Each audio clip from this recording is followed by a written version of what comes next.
Tuhan sertamu. Inilah Injil Yesus Kristus menurut Markus.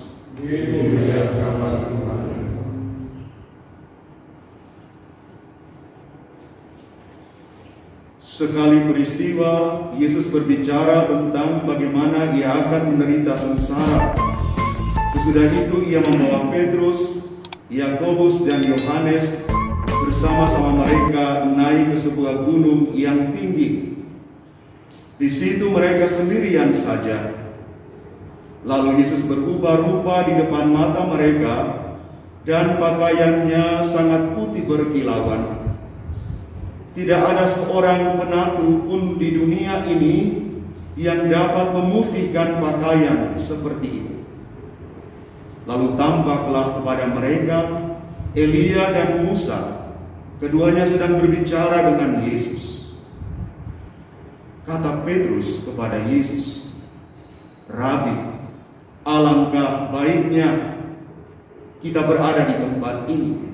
Biarlah kami dirikan 3 kemah, satu untuk engkau, satu untuk Musa, dan satu untuk Elia."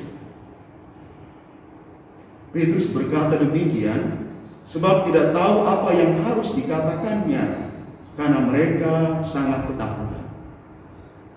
Lalu datanglah awan menaungi mereka, dan dari dalam awan itu terdengar suara, "Inilah putraku yang terkasih, dengarkanlah dia." Tiba-tiba sewaktu memandang sekeliling, mereka tidak lagi melihat seorang pun bersama mereka, kecuali Yesus seorang diri. Pada waktu mereka turun dari gunung itu, Yesus berpesan supaya mereka tidak menceritakan kepada siapapun apa yang telah mereka lihat itu, sebelum Putra Manusia bangkit dari antara orang mati. Mereka memegang pesan itu sambil mempersoalkan di antara mereka apa yang dimaksud dengan bangkit dari antara orang mati. Demikianlah Injil Tuhan. Terpujilah Kristus.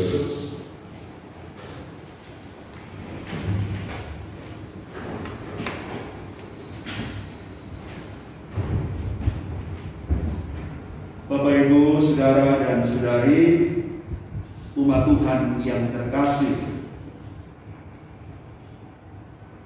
bacaan pertama yang diambil dari kitab Kejadian sudah sangat biasa kita dengar tentang pengalaman iman Abraham. Pertanyaan sederhana demikian: mengapa Allah memuliakan Abraham? Mengapa Abraham itu istimewa di mata Tuhan? Jawabannya ada dalam bacaan pertama di bagian akhir, yakni dia taat mendengarkan sabda Tuhan. Dia taat, dan nilai ketaatannya itu luar biasa sempurna. Dia rela untuk menyerahkan putra satu-satunya Ishak bagi Allah. Ini bukan ketaatan formatif semata, tetapi ketaatan yang sungguh sempurna dan total. Allah melihat ketaatan Musa ini dan mengganjari dia dengan martabat dan keturunan yang berlimpah-limpah. Iman Abraham hendaknya juga menjadi iman kita.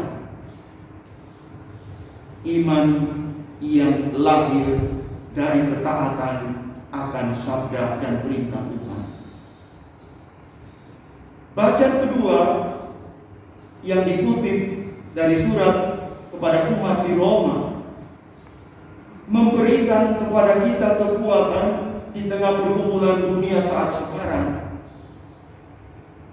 Kalau Allah di pihak kita, mengapa harus takut? Allah akan menjadi pembela kita. Dia bersama kita sampai pada akhir zaman. Allah menjadi sumber kekuatan di tengah pergumulan hidup kita. Kalau ada situasi sekarang yang sementara kita alami, percayakan seluruh hidup kita pada Tuhan, karena Dia tumpuan hidup kita. Selanjutnya Injil Matius juga sangat familiar untuk kita. Yesus mendaki sebuah gunung membawa 3 orang pilihan, Petrus, Yakobus, dan Yohanes. Pertanyaan kita sederhana, apa mereka spesial di antara yang lain? Saya kira tidak juga. Tetapi pasti Tuhan punya maksud untuk mereka.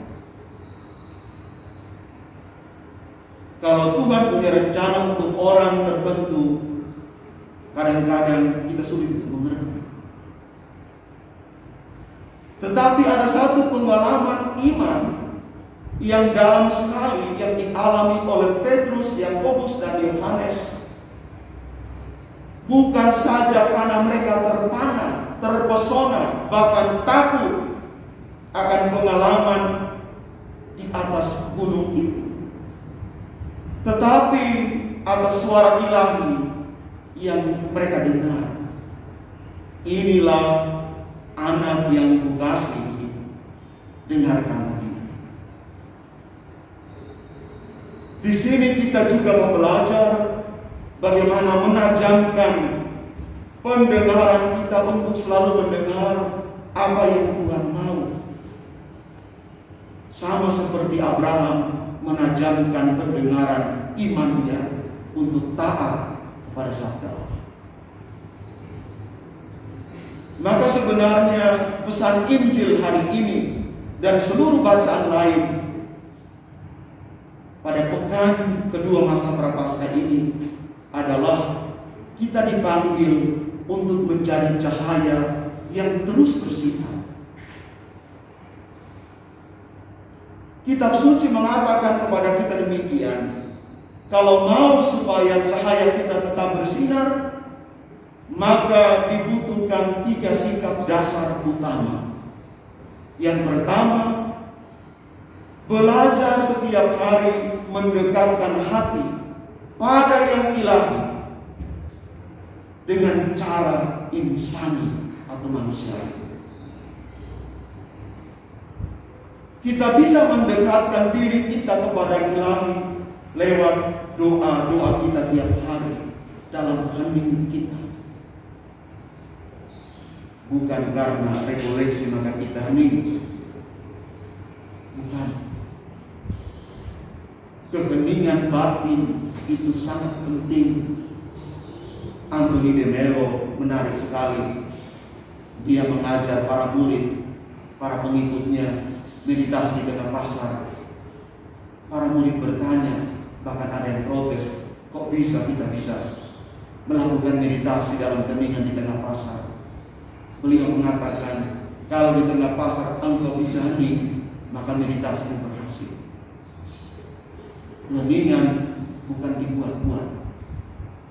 Dalam keheningan batin di tengah kesibukan, kita perlu untuk makin mendekatkan diri dengan yang ilahi.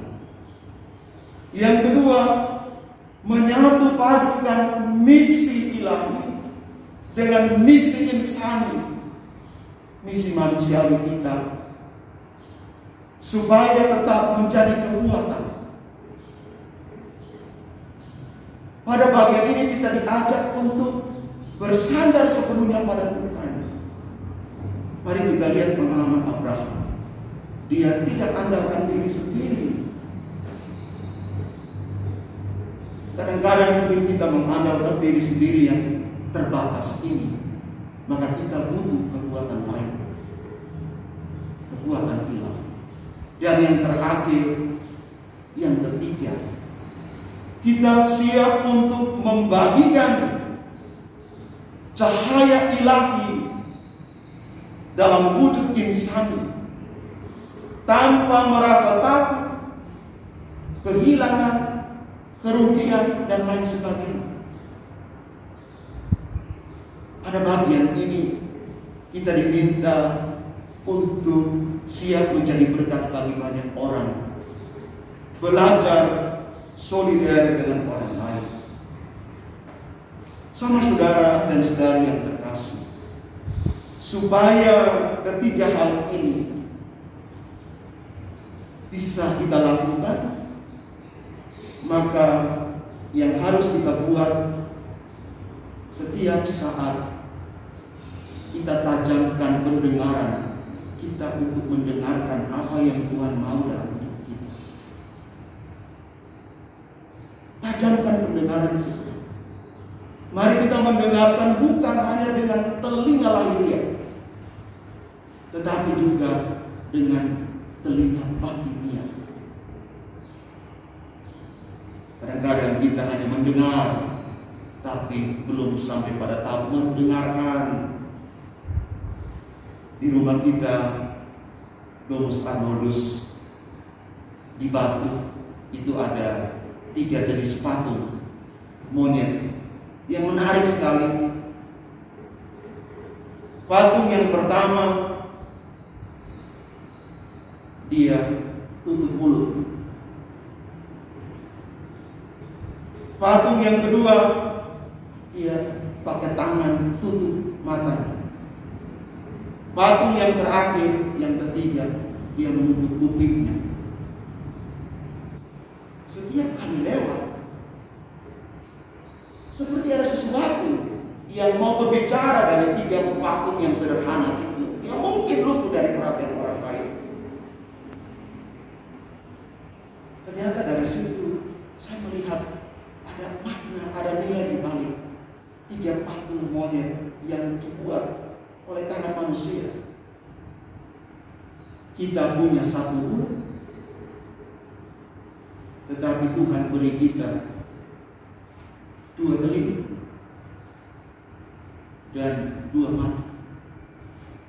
Maka kita belajar untuk mungkin sebaiknya lebih banyak mendengarkan, bukan langsung menilai, bukan langsung memberi komentar yang mungkin kadang-kadang kita salah dan pelit. Kadang-kadang kita beri komentar berdasarkan apa yang kita tidak tahu. Tapi kadang-kadang orang mengatakan tidak apa-apa, itu pemanis komunitas. Pemanis komunitas. Mudah-mudahan komunitas makin manis, mudah-mudahan rumah tangga makin manis, dengan komentar-komentar yang kadang-kadang tidak pada tempatnya. Bapak, Ibu, saudara dan saudari yang terkasih, semoga melalui permenungan kita hari ini, kita belajar untuk terus mendengarkan apa yang Tuhan mau dalam hidup kita, sehingga sungguh-sungguh cahaya kekristenan kita ini terus bersinar dalam hidup, panggilan, karya pelayanan, juga keluarga-keluarga Bapak, Ibu, saudara-saudari sekalian. Tuhan memberkati kita. Amin.